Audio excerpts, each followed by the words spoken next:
नमस्कार दोस्तों, मैं राजन शर्मा आपके समक्ष प्रस्तुत हूँ। आज जो मैं बात आपसे करने वाला हूँ वो एक हाल ही की भौगोलिक और उससे ज़्यादा आध्यात्मिक जगत से और प्राणी मात्र से जुड़ी हुई एक घटना के बारे में विचार करना चाहता हूँ। रिसेंटली एक टीवी चैनल के माध्यम से 21 जून को जो सूर्य ग्रहण गया उस पर कुछ चर्चा चल रही थी। There was a lady from the channel side or some expert in her own field, and she was saying that it is just merely a physiological activity and it has nothing to do with the good omens, bad omens or other things. There were people, experts who were from the astrology background also. They were submitting their own point of view. और मुझे उनकी बात से सुनने से बहुत अच्छा लगा कि उनमें से एक जो ज्योतिषाचार्य ने कहा कि ज़रूरी नहीं कि हम ही हमेशा ठीक होते हैं। उनका कहने का अभिप्राय क्या था कि हमारी सोच, हमारी समझ का दायरा सिर्फ उस सीमा तक जा सकता है जो हमने पढ़ा है, देखा है या पुस्तकों से ज्ञान के माध्यम से आया है। पर क्या संसार मात्र वहीं तक सीमित है? क्या इससे परे भी कोई संसार है? क्या इससे परे भी कोई शक्तियां हैं? ये सब एक सोचने का विषय है।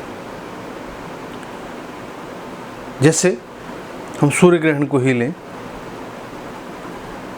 सूर्य ग्रहण अगर हम भौगोलिक दृष्टि से, खगोलीय दृष्टि से देखें तो सूर्य और पृथ्वी के बीच में जब चंद्रमा आ जाता है तो उसे सूर्य ग्रहण कहते हैं। इसी तरह से जब चंद्रमा और सूर्य के बीच में पृथ्वी आती है तो उसे चंद्र ग्रहण कहा जाता है। वो चंद्र पर छाया बनती है, सूर्य ग्रहण पे सूर्य पर छाया बनती है। यह सूर्य का दिखना हमें कम हो जाता है। यह एक वो गोल्डन रिंग बन जाता है जिसको कि बहुत से प्राणी बड़े कौतूहल से, बड़े विस्मय से भी देखते हैं। मैं इस बहस का हिस्सा नहीं बनना चाहता, पर सिर्फ इतना ही कहना चाहूँगा कि इस संसार में, इस संसार का एक एक कण, एक एक एक्टिविटी, एक एक वाइब्रेशन, एक एक तरंग, एक एक मैसेज, एक एक ध्वनि एक दूसरे से जुड़ी हुई है। अगर हम कोई भी कार्य करते हैं तो उसका प्रभाव इस वातावरण पर जाता है और वातावरण का प्रभाव हमारे पर जाता है। जैसे कि अभी इस काल में अगर आप देख लें तो जो ये कोरोना पैंडेमिक है, ये वातावरण पर हमारे डाले हुए प्रभाव में भी निहित है और वातावरण हम पर क्या प्रभाव डाल रहा है इसमें भी निहित है।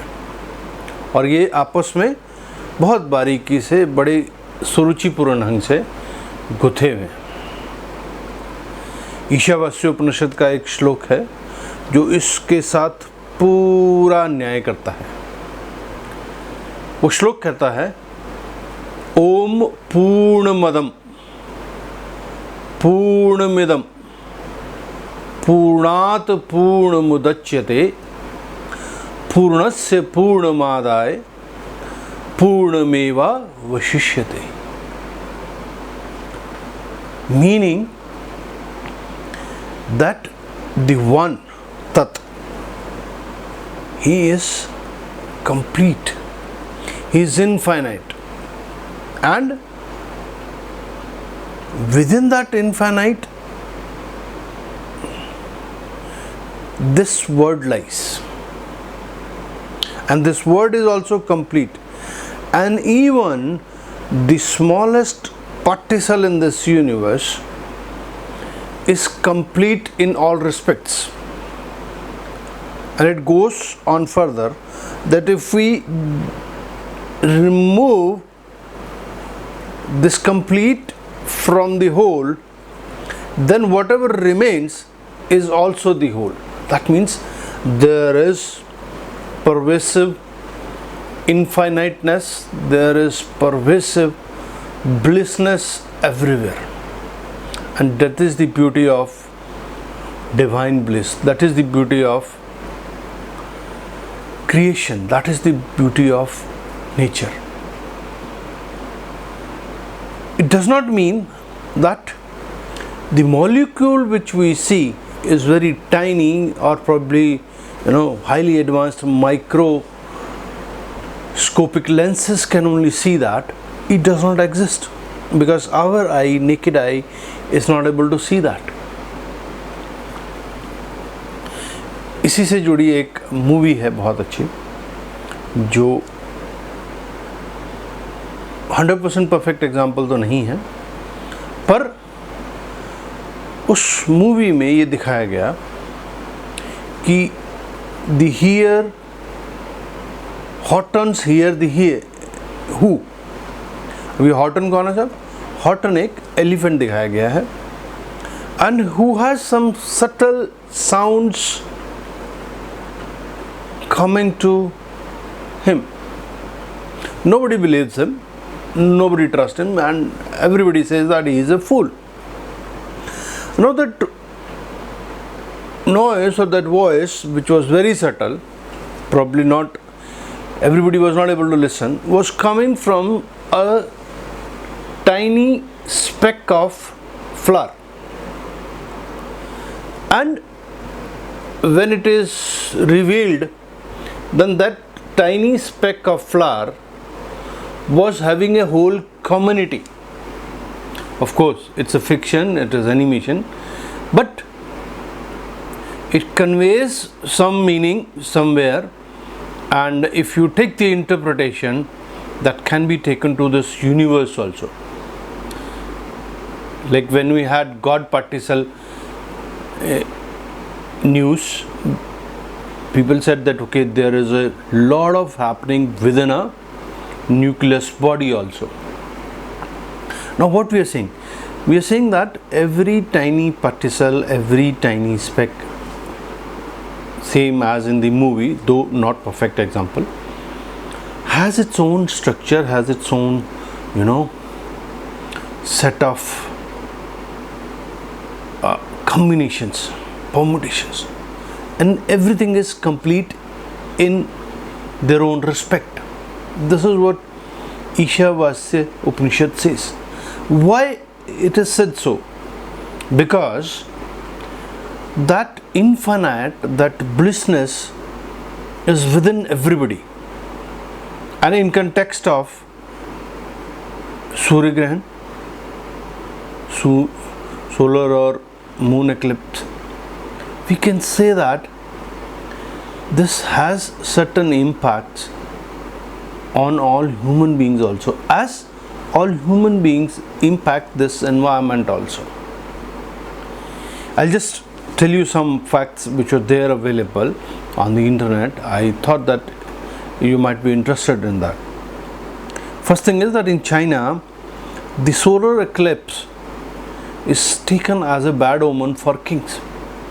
Even in Indian astrology, they say that this period where the solar eclipse is there or moon eclipse is there, it is not the right kind of time for certain things, like certain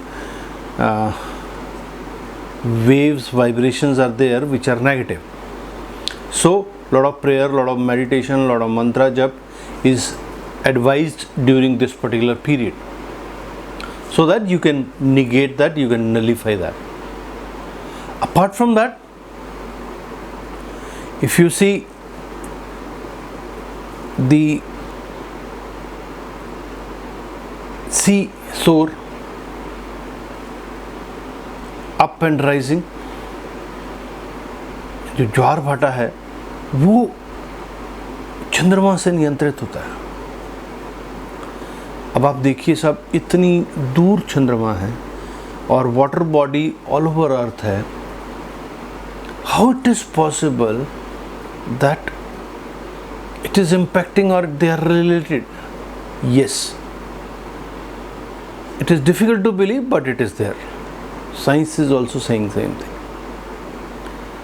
So what we are saying is, first thing is that in China it was taken as a bad omen. और फिर वो क्या करते थे साहब, वो उन दिनों में, जिन दिनों में ग्रहण होता था, अपने राजा को उतार कर किसी और व्यक्ति को राजा बना देते थे, टेम्परेरी बना देते थे, और इससे कहते थे कि वो जो महाराजा की गद्दी है उस पर जो खतरा है वो टल जाता था। चाइना में ही दो ज्योतिषियों को, क्योंकि उन्होंने गलत फोरकास्ट किया सूर्य ग्रहण का, चंद्र ग्रहण का, उनके नाम थे हसी और हो, HSI एंड HO, उनको मृत्युदंड दे दिया गया। ऐसे ही एक लीडियन और मेड्स के बीच में 585 ईसा पूर्व में युद्ध हो रहा था, तो उसमें अंधेरा हो गया। अंधेरा किस लिए हो गया? बिकॉज सूर्य ग्रहण की वजह से।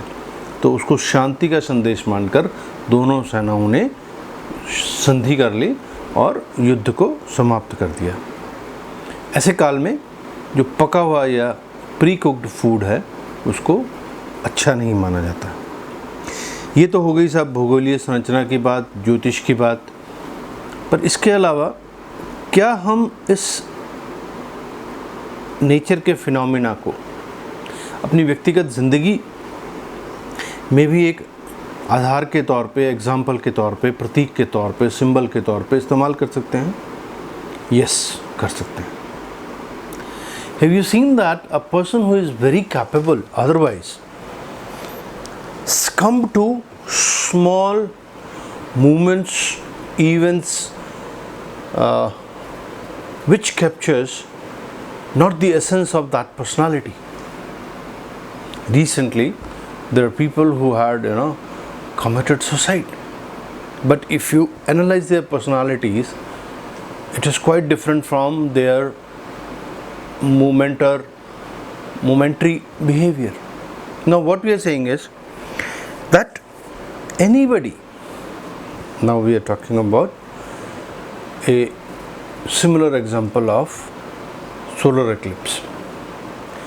Between my powers, between my capacities, and between myself actuating that, some force come in between in terms of laziness, in terms of greediness, or in terms of any negative thought which overpowers me, whereas my real self is something very pious, something very powerful, something very energetic, something very passionate.